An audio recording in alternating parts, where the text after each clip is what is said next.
주신 말씀을 가지고 생각해 볼 하나님 말씀은 침례교 신자의 길입니다. 금년에 여러분께서 주보를 보시면은 77주년을 맞이하는 참 장성한 분량의 이런 축복된 교회입니다. 이제 3년이 지나면은 80주년을 맞이하게 됩니다. 무엇보다도 1948년 1월 15일 날 제가 늘 존경하고 사랑하는 노재천 목사님께서 이 영남권의 포항시에 하나님의 몸된 교회를 세우는데, 이 노재천 목사님은 나중에 제가 오후 특강 시간에 상세히 여러분에 알려드리겠지만은, 이분은 우리 한국 침례교회의 전신인 동아기독교가 있습니다. 이 동아기독교의 정신과 신앙을 그대로 계승해서 성경적인 교회, 복음적인 교회를 이 포항에 세워서 그 이후에 백학기 목사님, 또 조건식 목사님을 지나서 12대 우리 김강선 목사님께 이르기까지 지금까지 많은 평신도 리더를 세우고 수많은 많은 사역자를 길러낸 것, 너무너무 감사한 일입니다. 참고로 말씀을 드리면 우리 한국 침례교회는 1889년 12월 11일 19세기 말 우리 한국이 정말로 국군이 다하고 나라가 풍전등화에 있을 때에 캐나다 토론토 지역의 젊은 26세의 말콤 페닉 선교사님이 이 한국에 내한을 해서 무려 46년 동안, 지금 제가 방금 전에 김강선 목사님께서 소개했지만은 오늘날 선교사가 30년 사이 가기가 참 힘들어요. 거의 찾기가 힘듭니다. 그러나 46년을 이 조선 땅에서 사역했던 말콤 페닉 선교사님의 수제자 중에 수제자가 이 포항 침례교를 설립했던 노재천 목사님이십니다. 그 정신을 이어받던 사람이 백학기 목사님이시고, 그래서 오늘 이 시간 여러분들과 함께 77주년을 맞이해서 어떻게 보면은 동아기독교의 그 아름다운 신앙과 그런 이상을 가지고 있는 그런 복된 교회의 정신을 이 교회에 씨앗을 뿌리는데 하늘의 밀이 이제는 장성해서 많은 평신도 리더를 훈련을 시키고 수많은 많은 사역자를 배출하게 되었는데 얼마나 감사한지요. 여러분 마음 가운데 내가 침례교인이라 하는 것, 저는 늘 우리 학생들에게 이야기합니다. 나는 내 몸속에 페닉의 피가 흐르고 있다. 나는 내 몸속에 침례교의 피가 흐르고 있다. 저는 침례교를 누가 짓밟는 사람이 있으면 지구 끝까지 쫓아갑니다. 여러분은요? 오늘 여러분들에게 우리 세계 침례교회 현황을 잠깐 소개할 텐데, 여러분 사진을 보시면은 우리 세계 침례교회는 1609년에 영국에서 최초로 시작이 됐는데, 현재 전 세계적으로 여러분 교회를 보시면 22만 교회가 있습니다. 개신교 교회 가운데 장로교, 감리교, 순복음, 성결교가 있지만 가장 교회 수가 많은 데가 바로 세계 침례교회입니다. 그 다음 화면을 보시면은 세계 침례교인 성도 수가 얼마인가? 현재 6,250만 명입니다. 6,250만 명은 우리 대한민국 인구보다도 더 많아요. 전 세계 인구의 약 1%에 해당되는 것이 침례교인입니다. 좀 할렐루야, 아멘 좀 하시기 바랍니다. 그래서 우리 침례교회는요, 개신교회 가운데 가장 큰 교단이에요. 개신교회에서 가장 큰 교단인 이 침례교회에 내가 신자로 있다 하는 것에 대해서 자긍심을 갖는 여러분이 되시기를 바라고, 이제 77주년을 맞이해서 이제 80주년을 달려가는 그 턱 밑에 있는 우리 포항 침례교회가 침례교 신자로서 어떠한 길을 걸어야 할 것인지, 이렇게 침례교 신자의 길을 걸어갈 때 어떠한 하늘의 복이 있는지, 내 주변에 어떠한 영향을 끼치게 되는지 오늘 주어진 말씀을 통해서 잠깐 살펴보도록 하겠습니다. 그 첫 번째 길은, 우리 침례교 신자의 길은 성경을 신앙의 표준으로 삼습니다. 성경을 신앙의 표준으로 삼는데, 여러분께서 보시면은 우리 침례교회가 어떻게 탄생했는지 여러분께서 한번 제가 잠깐 소개를 하도록 하겠습니다. 이 침례교회는요, 전 세계의 한 240개 국가 가운데 그 스타트가 바로 여러분 잘 아시는 바로 영국에서 시작이 됐습니다. 여러분 영국 하면은 영국 신사라고 여러분 잘 아시잖아요. 근데 참 의외로 시작이 되었어요. 여러분께서 화면을 보시면은 지금부터 약 500년 전인 1534년에 영국의 왕이었던 바로 헨리 8세입니다. 아니, 웬 영어로 나오느냐? 여러분 기죽이기 위해서 저 영어로 나온 것이 아니라 저게 원판입니다. 헨리 8세가 당시에 왕이었는데, 보시면은 Act of Supremacy라, 저게 번역하면 바로 수장령이에요. 당시 영국 헨리 8세가 그 영국의 최고의 정치적 권위를 갖고 있는 왕인 동시에 교회의 최고의 권위자라는 거예요. 우리 한국 침례교회의 최고의 대표는 여러분 총회장이잖아요. 그러나 영국 교회의 최고의 수장이 누구냐? 영국 왕이라고 공포를 하게 됩니다. 그게 1954년인데 이 헨리 8세가 이제 왕이 교회의 수장이 된 것을 공포하면서 바로 국교회가 형성이 됩니다. 그 국교회가 지금 영국의 성공회입니다. 그래서 영국의 수많은 많은 교회가 이제는 국교회가 되어서 그냥 국가의 왕이 교회를 다 주물락주물락 거리는 거예요. 교회의 행정, 교회의 재정, 교회의 인사, 이 모든 것을 국가가 간섭을 하니까 교회는 어떻게 해요? 종교의 자유가 없지요. 신앙의 자유가 없지요. 양심의 자유가 없지요. 선택의 자유가 없어요. 그래서 모든 것이 국가의 통제를 받게 되니까, 이런 국가의 통제를 받는 이런 현 상황 속에서 영국에 있는 많은 영국에 있는 교회들이 계획을 부르짖지만은 왕이 최고의 권력을 가지고 있고 힘을 가지고 있는 사람이다 보니 종교의 자유, 신앙의 자유를 부르짖으면은 지도서도 모르게 깜빵에 가고 그리고 목숨을 잃게 되니까 영국 교회가 이러한 개혁을 부르짖고 변화를 부르짖는 것이 희박할 수밖에 없었어요. 바로 그때에 이 성경 말씀을 읽어보니까, 특별히 신약 성경에는 교회의 머리는 왕이 아니라 교회의 머리는, 따라합시다, 예수 그리스도. 믿으시면 아멘. 교회의 머리는 예수 그리스도인데 교회의 머리가 예수 그리스도가 아닌 왕인 거예요. 교회의 재정, 교회의 인사, 교회의 모든 것을 간섭하는 이런 시스템의 국가 교회 시스템에서 볼멘 소리가 터져 나오는데 누구 하나 그것을 제대로 말을 하지를 못해요. 왜? 국가에서 그러한 사람을 잡아서 다 감옥에 집어넣고 그리고 온갖 박해와 핍박이 있다 보니까 당시 이런 영국의 국교회로부터 이제 분리해야겠다 하는 분리주의자들에 의해서 탄생한 것이 바로 1609년, 지금부터 400년이 훨씬 지났습니다. 1609년에 최초의 침례교회가 탄생하기 시작을 합니다. 그들은 이 성경을 읽어보니까 교회의 머리가 왕이 아닌 예수 그리스도이고, 특별히 내가 예수님을 믿고 하나님의 자녀가 된 그 믿음의 정표는, 따라해 봅시다, 신자의 침례. 따라합시다, 성인의 침례. 당시 국교에서는 유아 세례를 강조하고 있었어요. 이게 보편화되었습니다.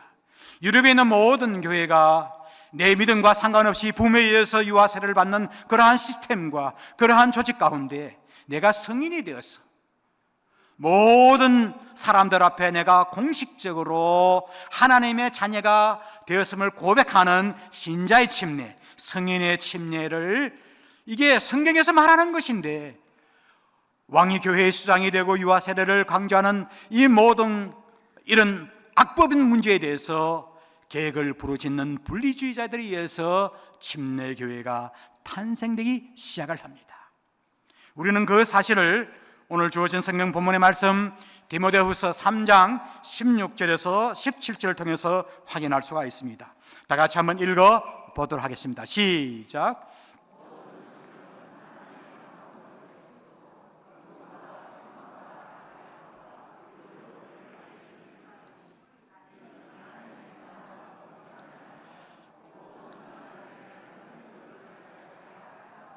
여러분 여기 보시면 하나님의 사람이라는 것은 사역자를 말하는 거예요.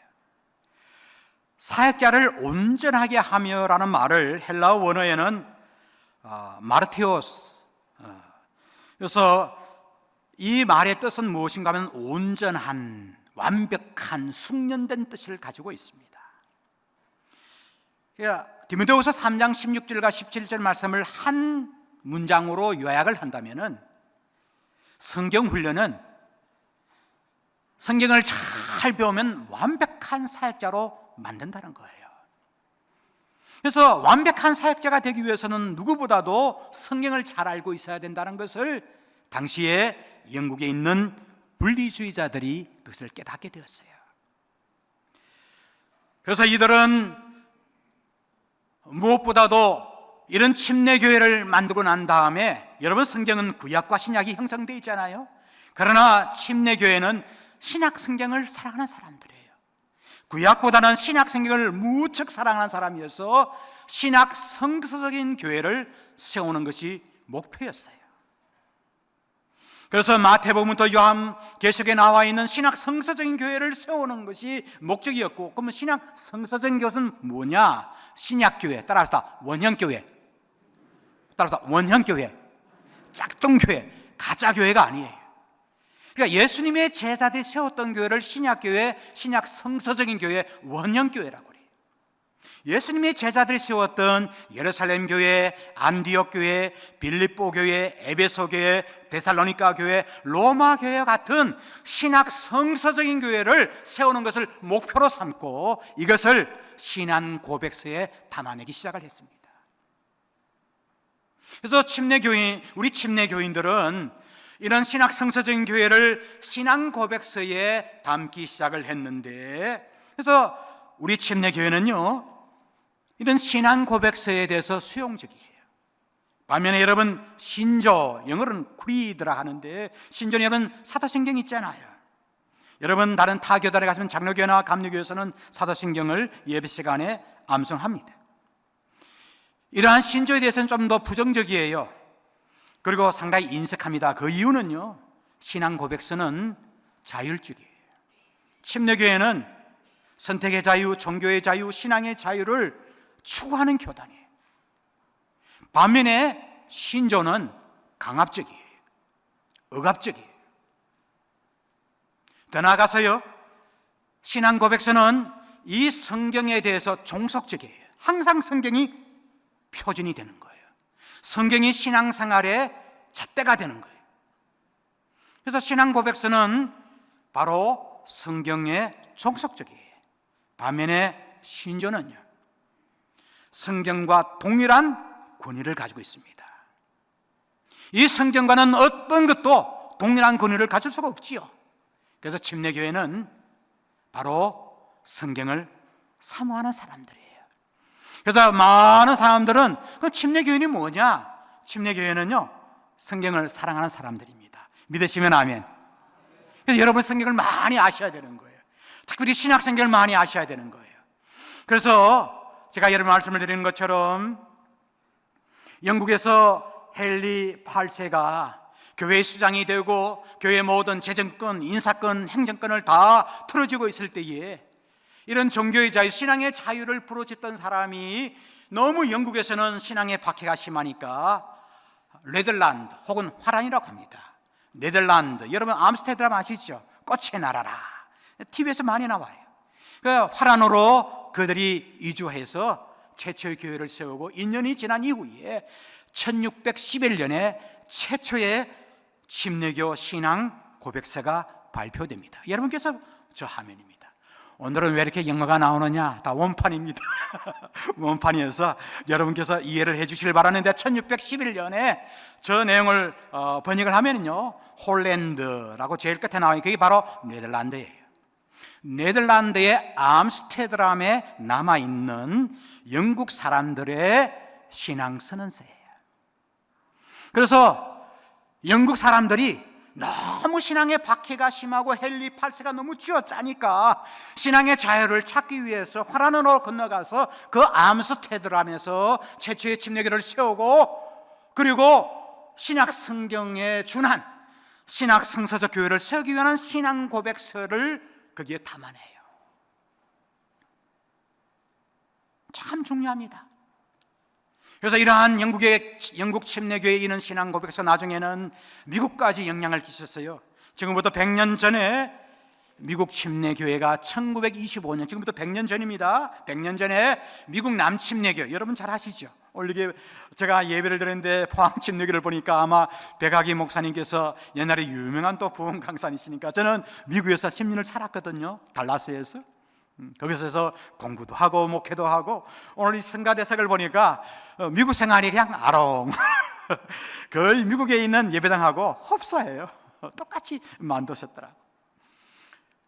제가 말씀을 들어서 미국 남침례교회가 1925년에 바로 침례교 신앙과 메시지라 하는 17개 항목의 신앙 고백서를 만드는데, 그때는요 20세기 초반에는 자유주의 신학이라고 등장이 되었어요. 그럼 자유주의 신학이 뭐냐? 당시에 우리가 예수 그리스도를 통해서만이 구원을 받는데, 자유주의 신학은 교회 밖에 구원이 있다는 거예요.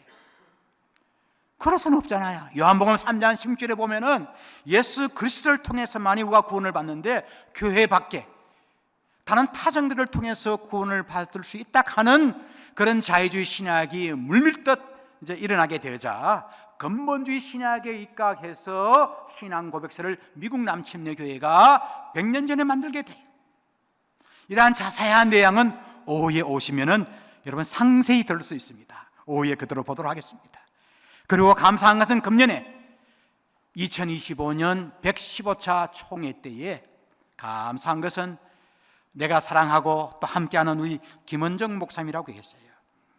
우리 특히 북한 선교 관심이 있네. 저는 북한을 2번이나 다녀왔어요. 2005년, 2007년도에 에이 목사님 뻥치지 마세요 라고 말할 수 있지만은 제가 2005년, 2007년도에 당시 우리 한국과 사이가 좋았을 때 제가 하나님 앞에 꿈이 있습니다.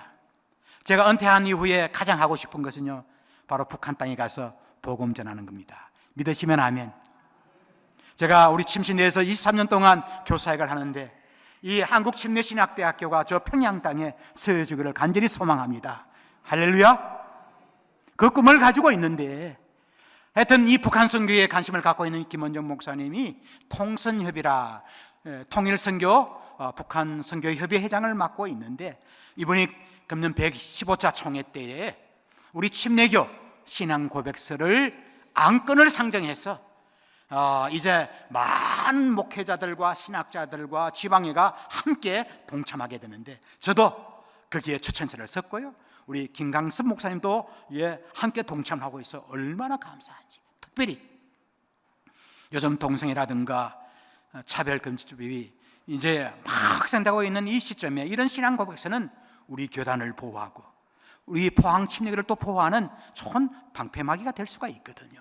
이러한 것이 너무나 영국에 비해서 미국 침례교회에 비해서 우리가 늦지만은 이제 하게 된 것이 얼마나 감사한지. 특별히 우리 침례교회는 신약 성경에 신학 성서적인 교회를 세우는데 앞장서는데, 우리는 이러한 사실을 1644년에 만들어진 제일 런던 신앙 고백서에서 확인할 수 있는데요, 당시에 이 신앙 고백서에는요 약 300개의 성경 구절이 이제 나와 있거든요.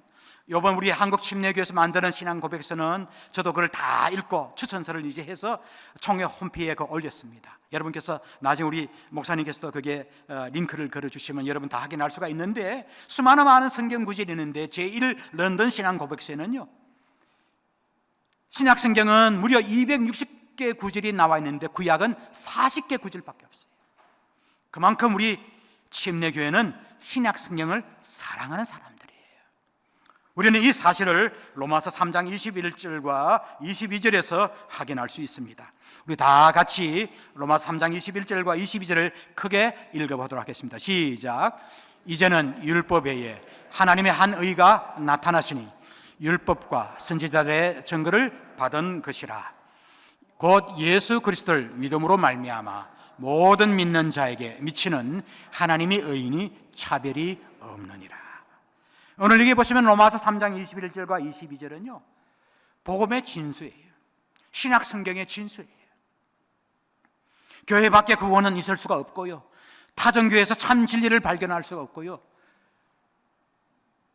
성차별 없이, 인종차별 없이, 그리고 민족 간의 차별이 없이, 계급의 차별이 없이 누구든지, 우리 한국인이든 저 북녘 땅에 있는 북한 사람이든 그 다음에 아프리카 사람이든 중남미 사람이든 누구나 상관없이 예수 그리스도를 구주로 믿으면 하나님의 의가 그 가운데 나타나서 하나님의 자녀가 되는 것이 바로 성경의 핵심입니다.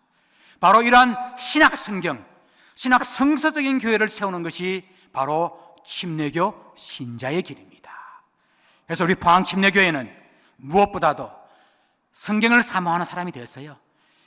우리 김강선 목사님을 통해서 성경 아카데미가, 성경대학이 많은 클래스가 오픈이 돼서 가끔 저도 와서 강의도 하고 그래서 성경 아카데미가 많이 열려서 성경을 사랑하는 우리 포항 침례교가 되기를 주의 이름으로 축원합니다. 두 번째 길은 신앙의 자율성을 추구합니다.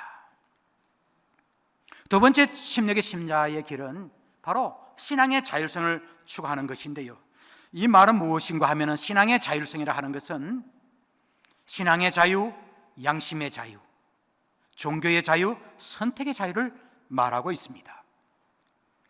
여러분, 성경을 보시면 창세기 3장에 아담과 하와가 선악과를 따먹는 장면이 나와 있는데 바로 선택의 자유를 이야기하고 있습니다.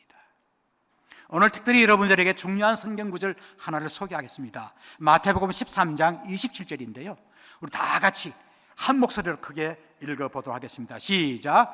집주인의 종들이 와서 말하되 주여 밭에 좋은 씨를 뿌리지 아니하였나이까?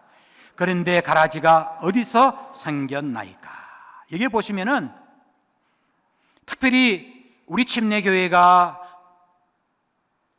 신앙의 자율성을 추구한다는 것이 바로 이 말씀에서 확인할 수가 있는데, 중요한 것은 저게 나오는 밭을 어떻게 해석하냐에 따라서 전혀 다르다고 했습니다. 이 밭을 교회로 해석하면은 신약 성서적인 교회, 침례교의 이성과 꿈을 실현하는 교회가 되지만요, 저게 나오는 밭을 세상으로 비유하면은요 구약 성서적인 교회가 돼요. 전혀 해석이 180도로 달라집니다. 밭에 좋은 씨를 뿌리는데 제자들이 물어요. 왜 가라지가 생기냐고. 이 가라지는 바로 이단을 의미하고요, 바로 여기 나오는 이 가라지는 불신자를 의미하고 그리고 싸나운 늑대를 의미해요. 예수님, 우리가 좋은 씨앗을 많이 뿌리는데 왜 가라지가 생겼냐. 주님께서 그 가라지를 뽑지 말고 놔두라고 했어요. 그것이 바로 여러분 잘 아시는 신천지, 구원파, 하나님의 교회 등등이 될 수가 있겠지요. 그러나 우리 믿는 교회는 이러한 교회가, 이러한 이단들이 주님의 몸된 교회를 무너뜨리지 않게 해서 우리가 홍보하고 교인들을 훈련시키는 것은 우리의 몫인데, 이 말은 공권력을 사용을 해서 그 가라지를 소멸시키지 말라는 얘기예요. 힘을 사용해서 없애지는 마라, 놔두어라. 심판때에 주님께서 반드시 거기에 대한 죄값을 치르게 할 것이다. 종교의 자유를 이야기합니다. 신앙의 자유를 이야기하는 거예요. 그만큼 우리는 예전에 비해서 참 전도하기가, 우리 권사님 무척 힘드시잖아요. 너무너무 힘들어요. 우리의 경쟁자가 너무너무 많아요, 주변에. 그러나 이 밭을 세상으로 비유하면요 전혀 해석이 달라집니다. 이 세상에 좋은 씨를 뿌리는데 가라지가 많은 거예요. 가라지가 오게티예요. 그래서 공권력을 사용을 해서 그 이단들을 다 때려잡는 거예요. 국가의 힘을 활용해서 하나의 시스템, 하나의 교회, 국가교회를 형성해 나가는 거예요. 그게 바로 로마 캐톨릭, 독일에 있는 루터교회, 영국에 있는 성공회입니다. 공권력을 사용을 해서 이 모든 가라지를 소멸시키는 것은 성공적이지만은 바로 양들이 문제예요. 양들은 누굽니까? 신자를 말하는 거예요. 헨리 8세 같은 사람이에요. 당시 영국에 있는 많은 시민들이 신앙생활 해나갈 때에 양들을 공권력을 활용해서 우리 안에 집어넣는 거예요. 우리 안에 갇혀있는 양들은 신앙의 자유, 종교의 자유가 없지요. 형식적인 신앙이 되는 거예요. 모양만 기독교인이 되는 거예요. 그 신앙의 파워가 없습니다. 그 신앙에 힘이 없어요. 여러분 영국 런던 한번 가보세요. 저는 몇 번 다녀왔거든요. 100년 전, 200년 전, 300년 전, 400년 전 영국에 있던 수많은 많은 교회가 다 무너져가고 있어요. 그만큼 신앙의 자유가 중요한 거예요. 이 자유는요, 책임감하고 맞물리는 거예요. 우리는 이 사실을 우리 침례교회 역사를 통해서 확인할 수가 있는데, 영국 침례교를 처음으로 세웠던 토마스 웰리스라는 분이 있어요. 여러분 한번 사진을 보시기 바랍니다. 오늘은 왜 다 영어냐? 원판이기 때문에 여러분들에게 소개해 주는 거예요. 저기 보시면 중간에 토마스 웰리스라 나와 있어요.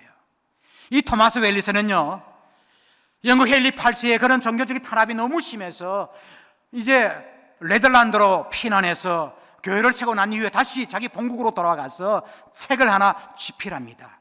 저 책명이 뭐냐? The Ministry of Impunity라. 한국말로 번역하면 따라합시다. 불법의 신비. 따라다. 불법의 신비. 저 인큐니트란 말은 불법, 불이란 말이에요. 미스테리 아시죠? 미스테리는 신비예요. 불법의 신비예요. 불의의 신비.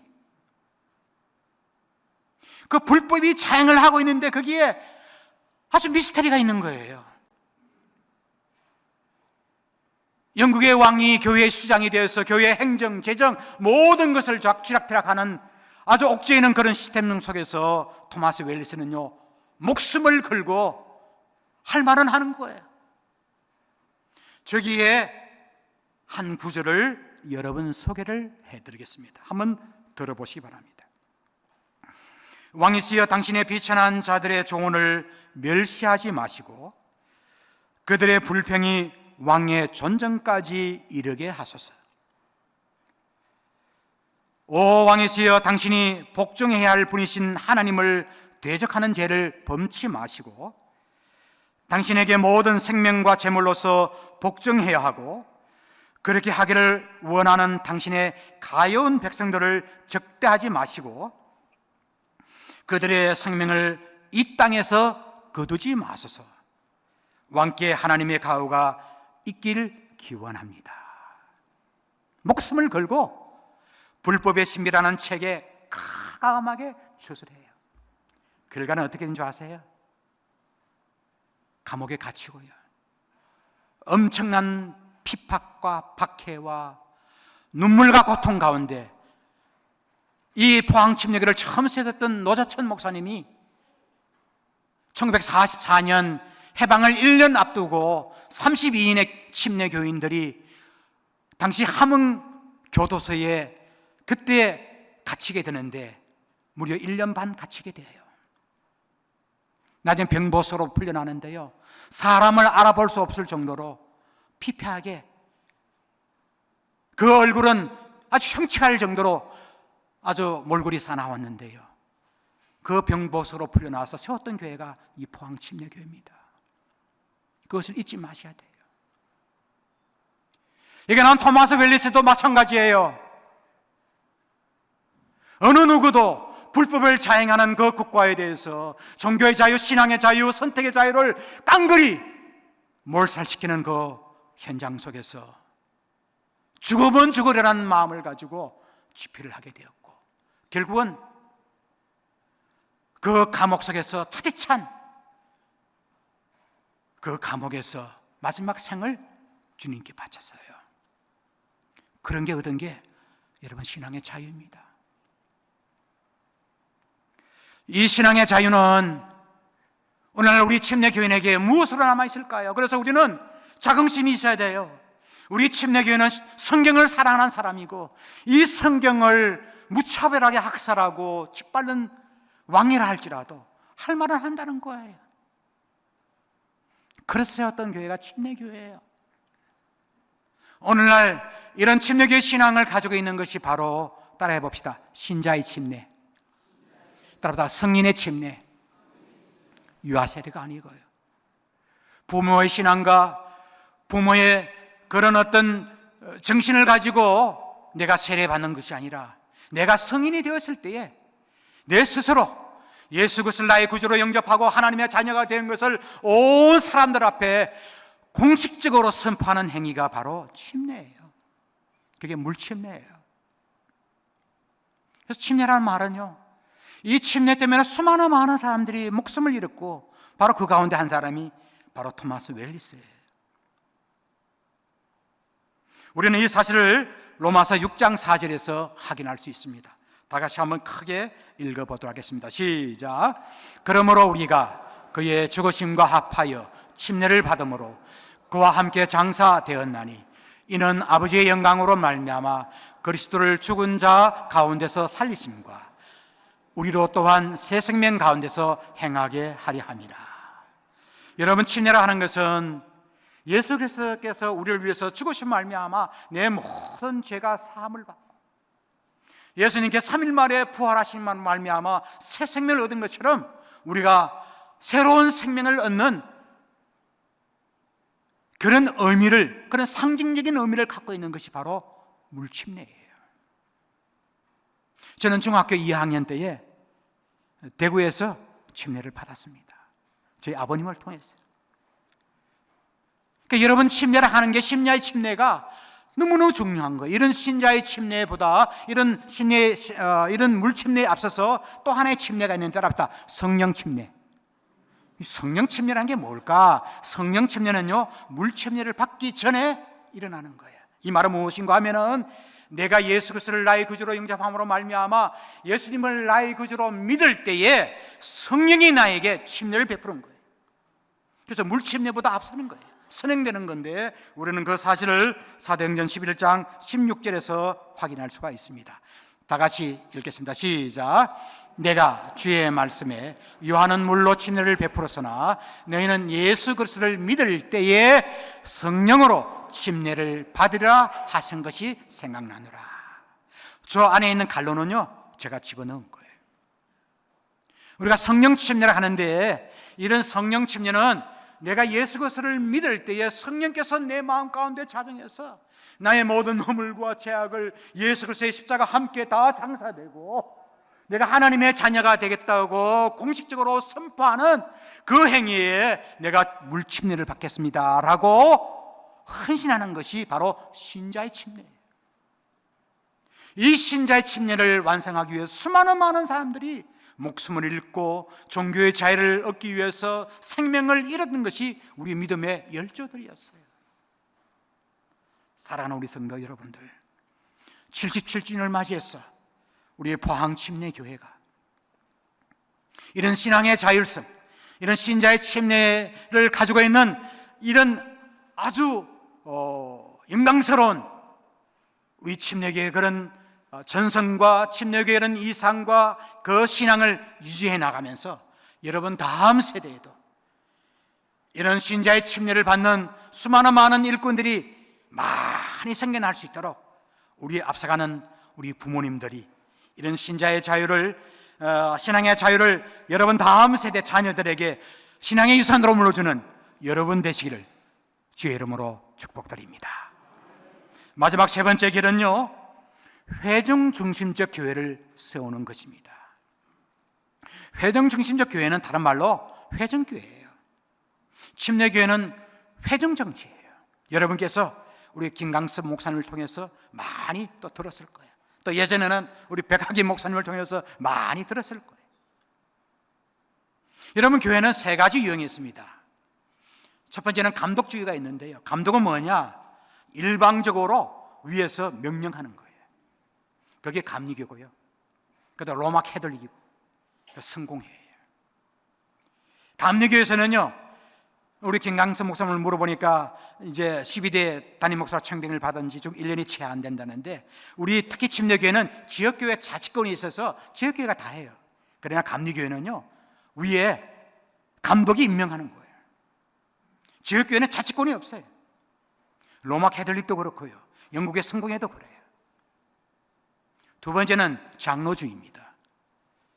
우리 침례교회는 장로가 있지만은 호칭 장로예요. 장로교에서 장로님은 실제적으로 모든 업무를 그 핵심 장로님을 통해서 이루어져 나가는 거예요. 그러나 침례교회는 따라하시다 회중주의, 따라하시다 회중정치. 그러니까 침례교회는요, 성도들이 똑똑해야 되는 거예요. 성도들이 스마트해야 되는 거예요. 특별히 성경에 박식한 사람들이 되어야 되는 거예요. 이 성경 때문에 생겨난 교단이 침례교단이에요. 성경을 읽어보니까 유아 세례가 아니라 침례, 물침례가 맞고 신자의 침례가 맞는 거예요. 그래서 영국에 있는 수많은 많은 젊은이들이 목숨을 걸고 그들이 화란으로 이주하면서 세웠던 교회가 바로 영국 침례교회였어요. 우리는 이런 회중중심적 교회를요, 초대교회를 통해서 확인할 수가 있는데, 우리 한번 사도행전 6장 5절과 6절에 보시면은 예루살렘 교회가 최초로 집사님을 선출할 때도 위에 있는 감독들이 임명한 것이 아니고요, 장로님 몇 분이 결정한 것이 아니고요, 회중들이 결정을 했어요. 확인해 보도록 하겠습니다. 사도행전 6장 5절과 6절 다 같이 읽겠습니다. 시작. 온 무리가 이 말을 기뻐하여 믿음과 성령에 충만한 사람 스데반과 또 빌립과 브로고로와 니가노로와 디몬과 바메나와 유대교에 입교했던 안디옥 사람 니그라를 택하여 사도들 앞에 세우니 사도들이 기도하고 그들에게 안수하니라. 예루살렘 교회에서 최초로 집사님 7명을 세울 때, 스데반과 빌립을 중심으로 한 7명의 집사님을 세울 때도요, 믿음과 성령에 충만한 사람들을 모든 교인들이 한 마음과 한 뜻으로 그 7 집사님을 세우고 사도들이 그때 안수기도 했어요. 회중 중심적 교회예요. 그리고 선교사를 파송할 때도 마찬가지예요. 선교사를 파송할 때도요, 교인들이 다 오케이 하는 거예요. 교인들이 다 한 마음이 돼서 선교사를 파송했는데, 우리 그 사실을 안디옥 교회가 선교사를 파송했던 사도행전 13장 2절과 3절을 함께 읽어보도록 하겠습니다. 다 같이 읽겠습니다. 시작. 주를 섬겨 금식할 때에 성령이 이르시되 내가 불러 시키는 일을 위하여 바나바와 사울을 따라 사울의 하시니. 여기서 안디옥 교회가 선교사를 파송해 나갈 때에 바울과 바나바를 따라 세워서 그들을 파송했어요. 그러니까 안디옥 교회가 선교사를 파송할 때도 온 교회가 한 마음이 돼서 바울과 바나바를 선교사로 파송한 것을 보면은 회중 중심적 교회예요. 그래서 초대교회는, 신약교회는 회중 중심적 교회인 거예요. 우리는 이 사실을 역사적으로 확인할 수가 있는데, 여러분, 마틴 루터가 종교개혁을 하고 난 다음에 3년이 지난 이후에 그가 위대한 글을 발표하는데, 적어도 원판입니다. 마틴 루터가 여러분 1520년 1517년 종교개혁을 하고 난 이후에 독일에 있는 기독교인들에게 이런 발표를 하게 됩니다. 뭐냐면은 To the Christian nobility of the German nation이라. 이 말은 무엇인가 하면은, 여러분 번역을 해드리면요, 독일 기독교 귀족들에게 고함이란 글을 발표해요. 이게 뭐냐? 당시 루터가 종교개혁을 하고 로마 교황청에서 너무나 신앙을 쥐어짜고 교회가 부패하고 타락하고 있을 때에 이 글을 통해서 루터가 다음과 같은 내용을 발표합니다. 한번 들어보시기 바랍니다. 모든 기독교인들은 진정으로 영적 지위를 가진 자들이며 그들 가운데 지위의 차이 이외에는 어떤 차이도 없다. 침례, 복음, 그리고 믿음만이 우리를 신령하게 하고 기독교인으로 만들기 때문에 우리 모두는 동등하다. 여러분, 500년 전에 마르틴 루터가 종교개혁을 할 때에 여러분, 로마 캐톨릭은요, 사제와 평신도 사이에는 동등할 수가 없어요. 하늘과 땅 차이예요. 당시 모든 성경은 라틴어로 되어 있었어요. 그리고 당시 독일에 있던, 프랑스에 있던, 영국에 있던 모든 사람들, 여러분, 라틴어? 이태리 사람밖에 못 읽어요. 사제들은 라틴어를 배웠기 때문에 신학대학에서 공부한 것처럼 일반 평신도 못 읽어요. 그 라틴어를 여러분이 이 성경을 만약에 여러분 영어로 되어 있으면은 유학을 갔다 온 사람은 영어를 할 줄 아는 사람이 읽지만은 일반 평신도는 못 읽잖아요. 그래서 루터가 종교개혁을 할 때요, 먼저 독일어 성경을 번역을 해요. 저는 독일어 성경을 배웠던 비텐베르그 그 성곽에 제가 가본 적이 있는데요. 여러분 기회 되면 꼭 한번 가보세요. 그 1년간 그 비텐베르그 성에 발트부르크 성입니다. 발트부르크 성에 올라가서요, 1년간 거기서 신약 성경을 번역하고 독일 사람들이 라틴어가 아닌 독일어로 성경을 읽을 수 있도록 신약 성경을 먼저 번역을 해요. 그리고 쓴 글이 바로 이 글입니다. 당시 신약교회는, 당시 초대교회는 많은 직분, 사제들과 그리고 집사들과 신자들의 많은 직분의 차이도 있지만은 누구나 예수 그리스도 안에서 차별이 없고 다 동등하다는 말이에요. 그럼 이 말은 무엇을 의미하느냐? 베드로전서 2장 9절에 있는 말씀을 의미합니다. 다 같이 크게 읽어보도록 하겠습니다. 시작. 그러나 너희는 택하신 족속이요 왕같은 제사장들이요 거룩한 나라요 그의 소유가 된 백성이니 이는 너희를 어두운 데서 불러 그의 기이한 빛에 들어가게 하시니에 아름다운 덕을 선포하게 하려 하심이나. 너희는 택하신 족속이요 왕같은 제사장들이래. 하나님 앞에요, 남성이나 여성이나 그리고 종이나 자유인이나 헬라이나 유대인이나 누구든지 예수 그리스도를 구주로 믿는 사람은요 왕같은 제사장이래요. 다 크라운, 다 왕관을 쓰는 사람들이에요. 다 왕관을 쓰는 사람들에서 왕같은 제사장에 대해서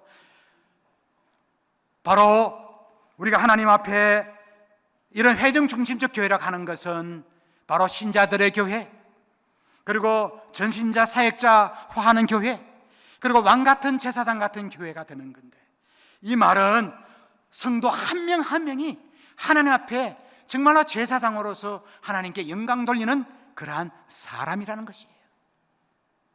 내가 참 중요합니다. 그래서 이제 마지막 결론을 짓도록 하겠습니다. 이제 77주년을 맞이했어요. 침례교 목회자는요, 우리 김강섭 목사님도 그렇고 저도 그렇고 성경에 능통한 사람이 돼야 돼요.